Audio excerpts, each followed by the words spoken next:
think about this.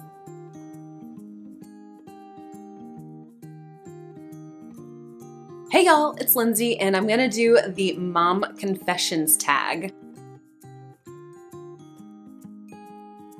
Stacey from Stacey's Mommy Magic and I have come back together for another tag collaboration, and this time it's the mom confessions tag. Let's get started. Number 1, you're standing with another mom at the playground and notice her underwear is showing. Do you tell her? What do you say? I'm not one to leave things alone. So of course I'm gonna tell her. I will probably go a roundabout way of asking her if she would ever tell me if my underwear was sticking out or if my zipper was down or any of those things. Sorry, I'm getting texted a lot. And then wait for her response, because usually that is a passive aggressive. It's not really aggressive, but it's kind of a passive way of saying, hey, you might want to tuck that in a little bit if you don't wish to share with the world exactly what you've got going on. In real life, I had a friend and we were driving down the road together. She was driving and I was in the car, and I noticed that she had like a longer hair kind of like hanging out, and I asked her, if I ever had like a random hair growing out of my face or my neck, would you tell me that? And she was like, oh my gosh, get it out. Find it and pull it out. And I was like, I don't know that I have the dexterity to do that, but I can like try. So I am one to always make sure to point those things out, but I make sure to do it in a way that doesn't just like put it out there for them, but I don't know. It's a roundabout way. And I'm also not going to do that in front of other people. So I try to do that just like in a one-on-one setting. Number 2, if you had a 25-hour day and everyone else still only had 24, what would you do with that extra time? If I only got one day with 25 hours in it, I would probably use that extra hour to sleep. Right now with Lauren not sleeping through the night, I desperately need the extra sleep, so I would try to get the extra sleep. All right, number 3, is there a food that you think is really gross but you make your kids eat it because it's good for them? No, I have expanded my own palate as I have grown and as I have switched my way of eating, and we eat a lot more variety of vegetables than I ever would have considered eating as a child. And I encourage my children to try the things, but I don't force them to eat them. And if I'm not gonna eat it, they don't have to eat it. So no. Number 4, if you were stranded with your kids, what are the 3 things you'd hope to have on hand? We always need our water bottles. So water, and what would the second one be? A baby carrier. I hope that I'm never stranded without a baby carrier. And I think the last thing I would desperately want would be sunscreen, because my girls and we all burn very easily. So those 3 things. Number 5, what kids show do you wish you could eliminate so that no mom ever has to sit through it again? Caillou. I find Caillou to be so irritatingly annoying and whiny that I think he promotes a very, very poor attitude in children. And he also demonstrates that it's okay to backtalk your parents. And I do not appreciate that. If I was allowed to pick a second, it would be Peppa Pig, because she almost always makes her father look like a doofus, and I don't think that's healthy for anyone's family. Number 6, at what age did your kids stop embarrassing you and you started to embarrass them? I don't think we've really hit the point where my kids have ever fully embarrassed me, and I don't think I've ever fully embarrassed them. My oldest is 7, my youngest is 7 months. So I guess we tend to not be a very embarrassing family. Maybe that'll change. Number 7, what's something in your house that for some reason only a mom's eyes can see? Socks. Socks everywhere. Molly will wear socks down to the basement to go play. She will take them off, and inevitably I will find them near the furnace. I don't know why. Or they'll take them off in the middle of the living room and then have them on the side tables or something like that and forget to take them upstairs even after having been reminded about 18 times. So Nobody else is capable of seeing the socks except for me. Number 8. What would you change about your favorite restaurant to make it more kid-friendly? We really don't go out to eat very often. And generally speaking, my girls are very well behaved at restaurants, so I don't really think there's much to change. My girls view restaurants as a privilege and a treat as opposed to it being a right. And so I think that they tend to have a very good attitude when it comes to eating at restaurants. Yeah, they do really, really well at restaurants for now. We'll see how that changes. Lauren is still too young to really have an opinion, so I'm sure things will shift. Number 9, do you have a secret fear that you hide from your kids? I don't really have a fear that I hide from them. I dislike killing bugs tremendously. I would much rather somebody else kill the bugs because I'm always concerned with the fact that I will miss the bug and not get it. But whenever Caitlin was tiny, I decided that I needed to kind of swallow my displeasure for that, so that way she would not always squeal and have a panic attack whenever she came across a bug. It hasn't really worked out that well for me though. Like, I'm able to keep my composure whenever bugs are in the house and I need to eradicate them, but the girls, both Caitlin and Molly, they both just like throw a hissy fit. They go into screaming fits. They don't like bugs and they are very vocal about it. So that's not necessarily a fear, but just kind of like one of those, ugh, I don't like to do that. 10, if there was one mom duty that you would never have to do again, what would it be? I don't know if this counts as a duty, but I would never hear someone say, I'm bored ever again. Ever.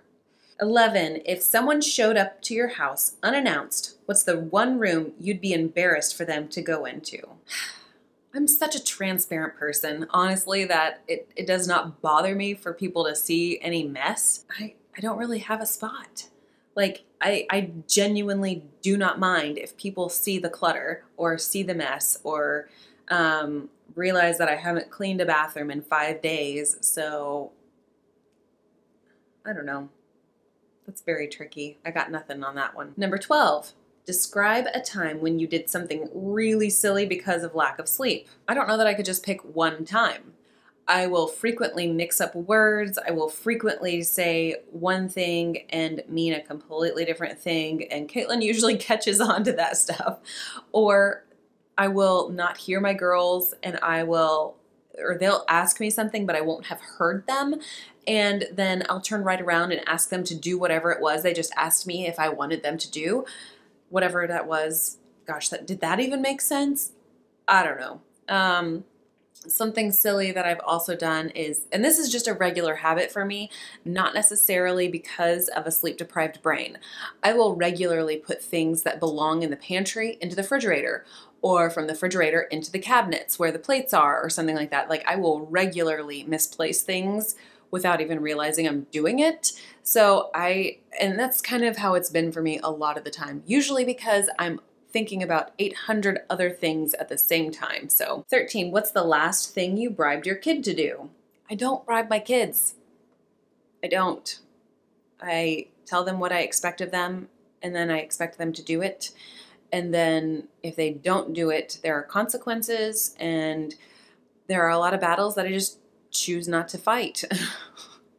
I will say that we regularly discuss with Molly she needs to eat X number of bites of food.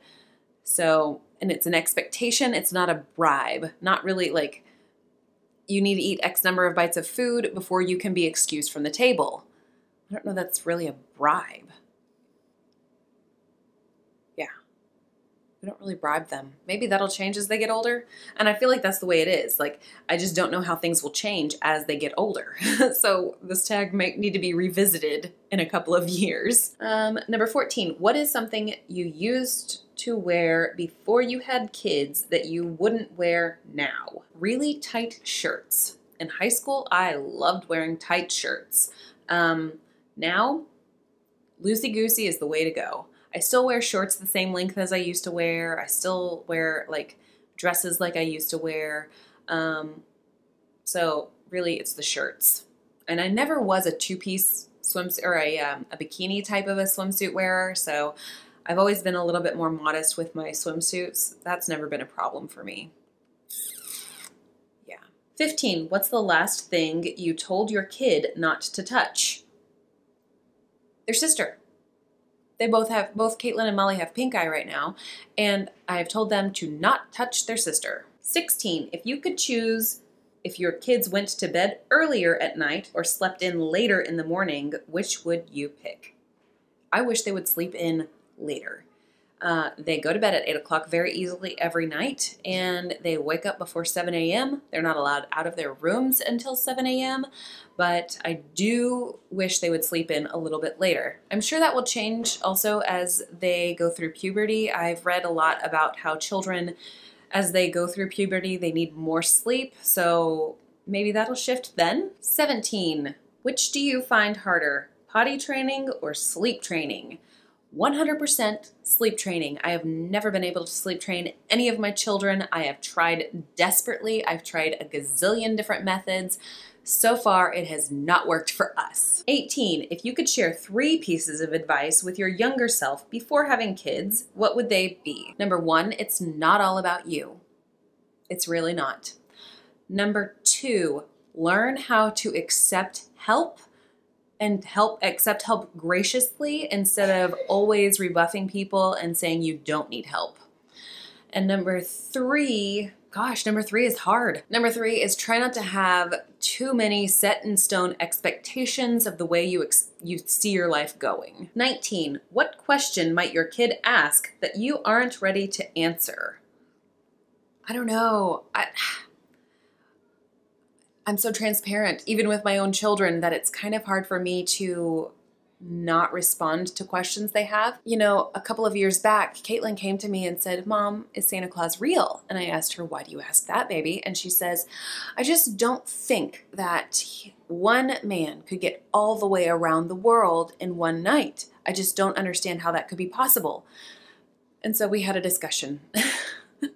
And to this day, she understands that there's a St. Nicholas and he came from the Turkey region, and that's just the way it is. She's very good at discerning myth and legend from fact. So I try really hard to just be upfront and honest with them, even if it takes away a little bit of the magic of being a child, or if it's a hard question.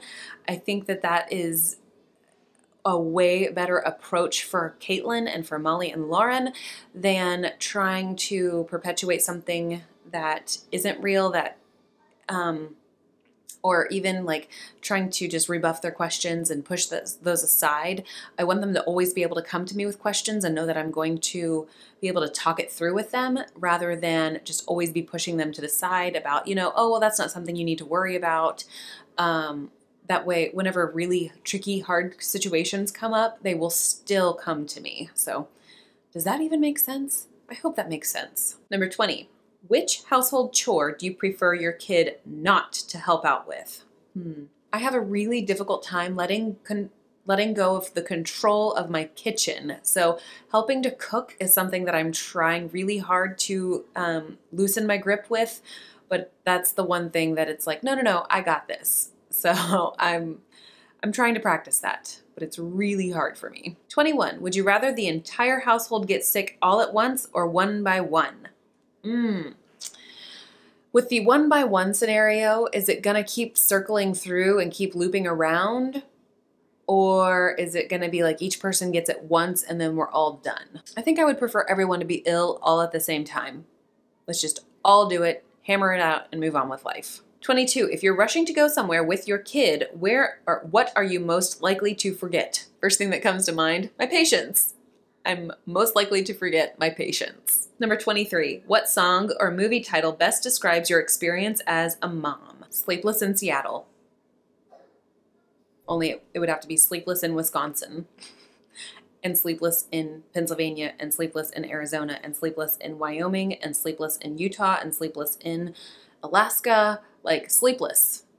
Yep, 100% sleepless everywhere we go. 24, what's the most embarrassing personal care item you've had to buy in a store? I have had to buy like little toddler, oh, what are they called? The glycerin suppositories for Caitlin whenever she used to have constipation issues. It's kind of embarrassing. Although, again, I struggle with being embarrassed. Like I said about my house, I struggle with being embarrassed. I don't have it very much. Not very often. 25. What's the one thing you've said to your kid that you never expected to say? I feel like I've kind of expected to say a lot of things as a parent, a lot of weird things. And I also am sleep deprived, so I'm not entirely certain that I could come up with something right this minute. Okay, that's 25 questions. I don't really have good answers for very many of them, but there we go.